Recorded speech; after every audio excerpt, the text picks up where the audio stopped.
জানিয়ে দেব এই মুহূর্তে হাতে পাওয়া সর্বশেষ গুরুত্বপূর্ণ আপডেট বাংলা সংবাদ। শুরুতেই থাকছে সাবেক প্রধানমন্ত্রী শেখ হাসিনা, সজীব ওয়াজেদ জয়, টিউলিপের ৬০,০০০ কোটি টাকা পাচারের তদন্ত চায় বিএনপি। এই তিনজনের বিরুদ্ধে রূপপুর পারমাণবিক বিদ্যুৎ কেন্দ্র নির্মাণকে কেন্দ্র করে ৬০,০০০ কোটি টাকা আত্মসাৎ সংক্রান্ত গণমাধ্যমে প্রকাশিত খবরের তদন্ত দাবি করেছে বিএনপি। সোমবার গুলশানে বিএনপি চেয়ারপারসনের রাজনৈতিক কার্যালয়ে ইউরোপীয় ইউনিয়নের ভারপ্রাপ্ত রাষ্ট্রদূত বার্নার্ড ইস্পানিয়রের সঙ্গে বৈঠক শেষে এ দাবি করে দলটি। এবারে জানাবো, ডক্টর ইউনূসের লেজ কাটতে গিয়ে শেখ হাসিনার লেজে কাটা পড়ে গেছে। টাঙ্গাইলের সখীপুরে বঙ্গবীর কাদের সিদ্দিকী বলেছেন, আমি ডক্টর ইউনূসকে খুবই ভালোবাসি, পছন্দ করি। তিনি গ্রামীণ ব্যাংক নিয়ে যখন বিপদে পড়েছিলেন তখন আমি তার পাশে দাঁড়িয়েছিলাম, তাকে সাহস দিয়েছিলাম। আমি শেখ হাসিনাকেও বলেছিলাম, এরকম একজন মানুষের লেজ কাটতে গিয়ে আপনি ভালো কাজ করছেন না। জানাবো, শাপলা চত্বরে নিহত ব্যক্তিদের নামের তালিকা প্রকাশ অধিকারের। রাজধানীর মতিঝিলের শাপলা চত্বরে হেফাজতে ইসলামের সমাবেশকে কেন্দ্র করে ৫ এবং ৬ মে ২০১৩ সালে ঢাকায় এবং ঢাকার বাইরের বিভিন্ন এলাকায় নিরাপত্তা বাহিনী কর্তৃক বিচার বহির্ভূতভাবে নিহত ব্যক্তিদের একটি তালিকা প্রকাশ করেছে মানবাধিকার সংগঠন অধিকার। এদিকে ওয়াসার সাবেক এমডি তাসকিমে খানের দেশ ত্যাগে নিষেধাজ্ঞা চেয়ে আবেদন। ঢাকা ওয়াসার সাবেক ব্যবস্থাপনা পরিচালক তাসকিমে খানের দেশ ত্যাগে নিষেধাজ্ঞা চেয়ে আবেদন করেছে দুর্নীতি দমন কমিশন। সোমবার পুলিশের বিশেষ শাখা এ সংক্রান্ত একটি চিঠি দিয়েছে দুদক। ঢাকা ওয়াসার এমডির পদ থেকে গত বৃহস্পতিবার পদত্যাগ করেন তাসকিম। এরপর থেকে তার বিরুদ্ধে অবৈধ সম্পদ অর্জনের অভিযোগে অনুসন্ধান শুরু করে দুদক। দুদকের সহকারী পরিচালক মাহবুবুল আলমের নেতৃত্বে একটি তদন্ত কমিটি গঠন করা হয়েছে। জানিয়ে দেব, দুষ্কৃতকারীদের ধরে শৃঙ্খলা রক্ষাকারী বাহিনীর হাতে তুলে দিতে নেতাকর্মী এবং দেশবাসীর প্রতি আহ্বান জানিয়েছেন বিএনপির কেন্দ্রীয় ক্রীড়া বিষয়ক সম্পাদক ও ঢাকা মহানগর উত্তরের সদস্য সচিব আমিনুল হক। সোমবার বিকেলে রাজধানীর গুলশান ২ নম্বর গোলচত্বর ডিএনসিসি মার্কেটের সামনে বিএনপির কেন্দ্র ঘোষিত কর্মসূচির অংশ হিসেবে এক বিক্ষোভ মিছিল পূর্ব সমাবেশে প্রধান অতিথির বক্তব্যে এই আহ্বান জানান তিনি। এবং সর্বশেষ জানাবো, বাংলাদেশি সন্দেহে ভারতের শ্রমিকদের নির্যাতন করছে ভারতীয়রা। ইতিমধ্যেই ৪,০০০ শ্রমিককে বিতাড়িত করেছে। বাংলাদেশি সন্দেহে ভারতের উড়িষ্যা থেকে পশ্চিমবঙ্গের শ্রমিকদের মারধর করে তাড়িয়ে দিচ্ছে। দলে দলে পশ্চিমবঙ্গের শ্রমিকরা ফিরে আসছে। মঙ্গলবার পর্যন্ত কয়েকদিনে অন্তত ৪,০০০ শ্রমিক উড়িষ্যা থেকে পশ্চিমবঙ্গে ফিরে এসেছে। উড়িষ্যার মুখ্যমন্ত্রীর কাছে পশ্চিমবঙ্গের মুখ্যমন্ত্রী মমতা বন্দ্যোপাধ্যায় শ্রমিকদের নিরাপত্তা চেয়ে ফোন করলেও এতে কোনো কাজ হয়নি। পরিচয়পত্র দেখিয়েও থাকতে পারছে না তারা। মঙ্গলবার ভারতের হিন্দুস্তান টাইমসের বাংলা সংস্করণে এ খবর প্রকাশ করেছে। অথচ বাংলাদেশ থেকে একজন হিন্দুকেও বর্তমান প্রেক্ষাপটে তাড়িয়ে দেওয়া হয়নি কিংবা কারো গায়ে হাত তোলা হয়নি। অথচ ভারতে ভারতীয়দেরই মারধর করে তাড়িয়ে দিচ্ছে এক রাজ্য থেকে আরেক রাজ্যে। এতক্ষণ শিরোনাম শুনছিলেন, এবার বিস্তারিত। প্রিয় দর্শক, আপনি যদি এই চ্যানেলে নতুন হয়ে থাকেন, ভিডিওটি দেখতে দেখতে চ্যানেলটি সাবস্ক্রাইব করে আমাদের সঙ্গে থাকুন। আর এই ভিডিও সম্পর্কে আপনি আপনার মূল্যবান মতামতটি কমেন্ট বক্সে জানিয়ে দিন। আর হ্যাঁ প্রিয় দর্শক, জানিয়ে দিন ভিডিওটি কোথা থেকে দেখছেন। শেখ হাসিনা জয় ও টিউলিপের ৬০,০০০ কোটি টাকা আত্মসাতের তদন্ত চায় বিএনপি। পদত্যাগকারী প্রধানমন্ত্রী শেখ হাসিনা, ছেলে সজীব ওয়াজেদ জয় ও ভাগিনী টিউলিপ সিদ্দিকের বিরুদ্ধে রূপপুর পারমাণবিক বিদ্যুৎ কেন্দ্র বিনির্মাণে ৬০,০০০ কোটি টাকা আত্মসাতের চক্রান্ত গণমাধ্যমে প্রকাশিত খবরে তদন্ত দাবি করেছে বিএনপি। সোমবার গুলশানে বিএনপি চেয়ারপারসনের রাজনৈতিক কার্যালয়ে ইউরোপীয় ইউনিয়নের ভারপ্রাপ্ত রাষ্ট্রদূত বার্নার্ড ইস্পানিয়রের সঙ্গে বৈঠক শেষে এ দাবি করে দলটি। এ বৈঠকে বিএনপির মহাসচিব মির্জা ফখরুল ইসলাম আলমগীরের নেতৃত্বে আরও অংশ নেন দলের জাতীয় স্থায়ী কমিটির সদস্য আমির খসরু মোহাম্মদ চৌধুরী ও সাংগঠনিক সম্পাদক শামা ওবায়দ। ঘণ্টাব্যাপী চলা এই বৈঠক শেষে দেশের সার্বিক পরিস্থিতি, অর্থনৈতিক অবস্থা, আগামী নির্বাচন, দেশ থেকে পাচার করা অর্থ ফিরিয়ে আনা সহ বিভিন্ন বিষয় নিয়ে আলোচনা হয়েছে।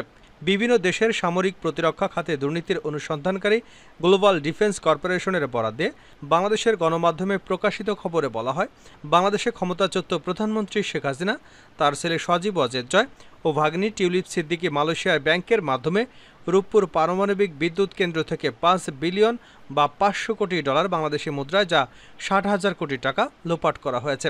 এ বিষয়ে জানতে চাইলে বৈঠক শেষে আমির খসরু মোহাম্মদ চৌধুরী বলেন, আমরা অবশ্যই এর তদন্ত চাই, এটা নিয়েও আলোচনা হয়েছে।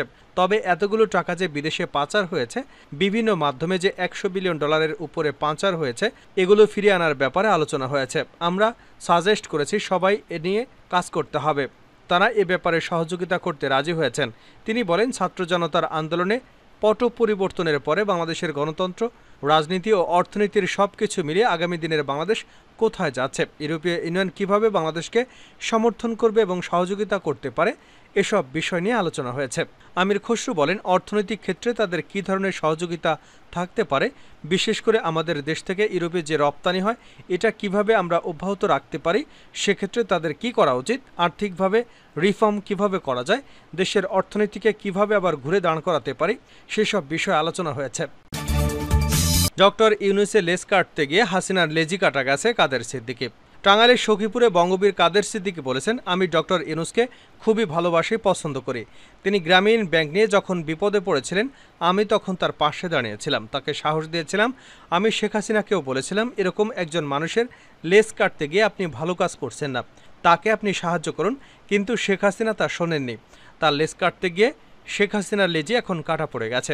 সোমবার বিকেলে সখীপুর উপজেলার তালতলা চত্বরে কৃষক শ্রমিক জনতা লীগের এক জনসভায় দলটির সভাপতি এসব কথা বলেন। কাদের সিদ্দিকী আরও বলেন, দেশটা আওয়ামী লীগের নয়, বিএনপি কিংবা জামায়াতের বা 14 দলেরও নয়। এদেশ 18 কোটি মানুষের। রাজনীতি করতে হলে মানুষকে সম্মান করতে হবে। যারা মানুষকে তা করতে জানে না তাদের রাজনীতি করবার কোনো অধিকার নেই। নিজের গাড়িতে হামলার সম্পর্কে তিনি বলেন, কিছু লোক বলে বিএনপি ভাঙছে, কিছু লোক বলে জামাত শিবির জড়িত ছিল, তাদের আমি চিনি। আমি বলি শয়তান এ কাজ করেছে। যদি আমার গাড়িতে ভাঙচুর করে দেশে শান্তি আসে তাতেও আমার দুঃখ নেই। বিএনপির উদ্দেশ্যে কাদের সিদ্দিকী বলেন, বৈষম্য বিরোধী আন্দোলনে ছাত্ররা জয়ী হয়েছে, তাই বলে বিএনপি ক্ষমতায় বৈশা পড়েছে এরকম ভাববেন না। পাবলিক যদি সমর্থন না করে তাহলে আওয়ামী লীগের যে দশা হয়েছে আপনাদেরও তার চেয়ে কম হবে না। তিনি সাবেক প্রধানমন্ত্রী শেখ হাসিনাকে উদ্দেশ্য করে বলেন, আন্দোলনকারীদের আপনি ডাকতে পারতেন, তোমরা আসো, আমি তোমাদের সাথে কথা বলছি। তিনি ভাব ধরে বসে রইলেন। যদি তাদের ইচ্ছা হয় তারা আসতে পারে। পরে আন্দোলনকারীদের ইচ্ছা হয়েছে আপনাকে ঘাট ধরে বের করে দিয়েছে। সজীব ওয়াজেদ জয় সম্পর্কে তিনি বলেন, বাবা তুমি যেগুলো বলো এখানে যারা আছে তাদের অনেক কষ্ট হয়। তোমার মায়ের পায়ের জুতো হয়ে যারা ছিল তাদের এখন জীবন বাঁচে না। তুমি সকালে এক কথা বিকালে এক কথা বইলা মানুষের কষ্ট আর বাড়ায়ও না বাবা, আদব কায়দা শিখে বড় হও। শাপলা চত্বরে নিহত ব্যক্তিদের নামের তালিকা প্রকাশ অধিকারের। রাজধানীর মতিঝিলের শাপলা চত্বরে হেফাজতে ইসলামের সমাবেশকে কেন্দ্র করে 5 এবং 6 মে 2013 সালে ঢাকায় এবং ঢাকার বাইরে বিভিন্ন এলাকায় নিরাপত্তা বাহিনী কর্তৃক বিচার বহির্ভূতভাবে নিহত ব্যক্তিদের একটি তালিকা প্রকাশ করেছে মানবাধিকার সংগঠন অধিকার। সোমবার সামাজিক যোগাযোগ মাধ্যম ফেসবুকে অধিকারের পেজে তালিকা প্রকাশ করা হয়। সংস্থাটি জানায়, 2013 সালে অধিকার নিরাপত্তা বাহিনীর দ্বারা সংগঠিত সেই নির্বিচারে হত্যাযজ্ঞের একটি অনুসন্ধান মিশন পরিচালনা করে এবং 61 জন নিহত উল্লেখ করে একটি প্রতিবেদন প্রকাশ পায়। ওই প্রতিবেদন প্রকাশের কারণে আওয়ামী লীগ সরকার অধিকারের তৎকালীন সেক্রেটারি আদিলুর রহমান খান এবং সংগঠনের বর্তমান পরিচালক SM নাসিরউদ্দিন এলানের বিরুদ্ধে নিবর্তনমূলক তথ্য ও যোগাযোগ প্রযুক্তি আইন 2006-এর সংশোধনী 2009-এর 57 ধারায় মামলা দায়ের করে। সংস্থাটি আরও জানায়, ফ্যাসিবাদী আওয়ামী সরকার 2013 সাল থেকে অধিকার এবং এর নেতাকর্মীদের উপর নিপীড়ন, নজরদারি, কর্তৃপক্ষের দ্বারা হয়রানি এবং সরকারপন্থী মিডিয়া দ্বারা নেতিবাচক প্রচারণার মাধ্যমে ব্যাপকভাবে দমনপীড়ন শুরু করে। 1 দশকের বেশি সময় বিচারিক হয়রানির পর গত 14 সেপ্টেম্বর 2023 ঢাকা সাইবার ট্রাইব্যুনালে বিচারক এবং AM জুলফিকার হায়াত রায় ঘোষণা করেন এবং বিচার বহির্ভূত হত্যাকাণ্ডের একটি সত্য অনুসন্ধানী প্রতিবেদন প্রকাশের জন্য ICT আইনের অধীনে আদিলুর রহমান খান এবং SM নাসিরউদ্দিন ইলানকে 10,000 টাকা জরিমানা সহ 2 বছরের কারাদণ্ড দেন। কেরানীগঞ্জে অবস্থিত ঢাকা কেন্দ্রীয় কারাগারের 31 দিন বন্দী থাকার পর সুপ্রিম কোর্টের হাইকোর্ট বিভাগের বিচারপতি মোহাম্মদ ইমদাদুল হক আজাদ তাদের উভয়ের জামিন মঞ্জুর করলে গত 15 অক্টোবর 2023-এ দুজনে কারাগার থেকে মুক্তি পান। ওয়াসার সাবেক MD তাসকিমে খানের দেশত্যাগে নিষেধাজ্ঞা চেয়ে আবেদন।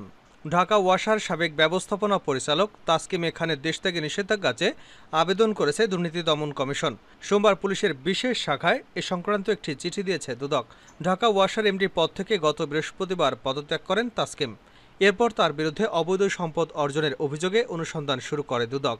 দুদকের সহকারী পরিচালক মাহবুবুল আলমের নেতৃত্বে একটি তদন্ত কমিটি গঠন করা হয়েছে। দুদক সূত্রে জানা গেছে, তাসকিমের নিয়োগ সংক্রান্ত কাগজপত্র চেয়ে স্থানীয় সরকার বিভাগের সচিবকে চিঠি দেওয়া হয়েছে। বাংলাদেশি সন্দেহে ভারতের শ্রমিকদের নির্যাতন, 4,000 শ্রমিক বিতাড়িত। বাংলাদেশি সন্দেহে ভারতের উড়িষ্যা থেকে পশ্চিমবঙ্গের শ্রমিকদের মারধর করে তাড়িয়ে দিচ্ছে। দলে দলে পশ্চিমবঙ্গের শ্রমিকরা ফিরে আসছেন। মঙ্গলবার পর্যন্ত কয়েকদিনে অন্তত 4,000 শ্রমিক উড়িষ্যা থেকে পশ্চিমবঙ্গে এসেছে। ওড়িশার মুখ্যমন্ত্রীর কাছে পশ্চিমবঙ্গের মুখ্যমন্ত্রী মমতা বন্দ্যোপাধ্যায় শ্রমিকদের নিরাপত্তা চেয়ে ফোন করলেও এতে কোনো কাজ হয়নি। পরিচয়পত্র দেখিয়েও থাকতে পারছেন না তারা। মঙ্গলবার ভারতের হিন্দুস্তান টাইমসের বাংলা সংস্করণে এ খবর ছাপা হয়েছে। খবরে বলা হয়েছে, নিরাপত্তাজনিত কারণে গত কয়েকদিন ধরে পশ্চিমবঙ্গে দলে দলে শ্রমিকরা উড়িষ্যা থেকে ফিরে আসছেন। এখনও পর্যন্ত প্রায় 4,000 শ্রমিক বাংলায় ফিরেছেন। মঙ্গলবারও প্রায় 200 জন পরিযায়ী শ্রমিক বাংলায় ফিরেছে শতাব্দী এক্সপ্রেস ট্রেনে। হাওড়া স্টেশনে নামার পরেই তারা উড়িষ্যা নিয়ে বিক্ষোভ প্রকাশ করেছেন। খবরে আরও বলা হয়েছে, বাংলাদেশের পরিস্থিতির প্রভাব পড়েছে প্রতিবেশী রাজ্য উড়িষ্যাতে। সেখানে পশ্চিমবঙ্গের শ্রমিকদের বাংলাদেশি সন্দেহে মারধর করা হচ্ছে বলেও অভিযোগ সামনে এসেছে। এ অবস্থায় ইতিমধ্যেই উড়িষ্যার মুখ্যমন্ত্রীর কাছে বাংলার শ্রমিকদের নিরাপত্তা চেয়ে ফোনে আর্জি জানিয়েছেন রাজ্যের মুখ্যমন্ত্রী মমতা বন্দ্যোপাধ্যায়। কিন্তু তারপরেও বাঙালি শ্রমিকদের উপর অত্যাচার যেন থামছেই না। এ অবস্থায় প্রাণভয়ে দলে দলে রাজ্যে ফিরে আসছে শ্রমিকরা। বাংলায় ফিরে আসার পরেই উড়িষ্যার মানুষ এবং পুলিশ প্রশাসনের বিরুদ্ধে ক্ষোভ উগরে দিচ্ছেন এই শ্রমিকরা। শ্রমিকদের দাবি, বাংলাদেশি সন্দেহে তাদের ধরে ধরে মারধর করা হচ্ছে। এমনকি তারা পশ্চিমবঙ্গের নাগরিক বলেও ছাড় দেওয়া হচ্ছে না। ভোটার কার্ড, আধার কার্ড দেখালেও তাদের মারধর করা হচ্ছে। শুধু তাই নয়, সেখানকার পুলিশও কোনো ব্যবস্থা নিচ্ছে না। এমন অবস্থায় নিরাপত্তার অভাব বোধ করছেন বাংলা শ্রমিকরা। বিশেষ করে সবচেয়ে বেশি আক্রান্ত হচ্ছেন ফেরিওয়ালারা। অনেকেই আছেন যারা কয়েক দশক ধরে উড়িষ্যার ফেরিওয়ালা হিসেবে কাজ করছেন, কিন্তু তাদেরকে বাংলাদেশি সন্দেহে মারধর করায় এখনও ভয়ে তারা পালিয়ে আসতে বাধ্য হয়েছেন। বেশ কয়েকজন শ্রমিক মারধরের ভিডিও দেখান। একজন বলেন, বাংলাদেশ অস্থির হবার পর থেকে আমাদের উপরে অত্যাচার শুরু হয়েছে।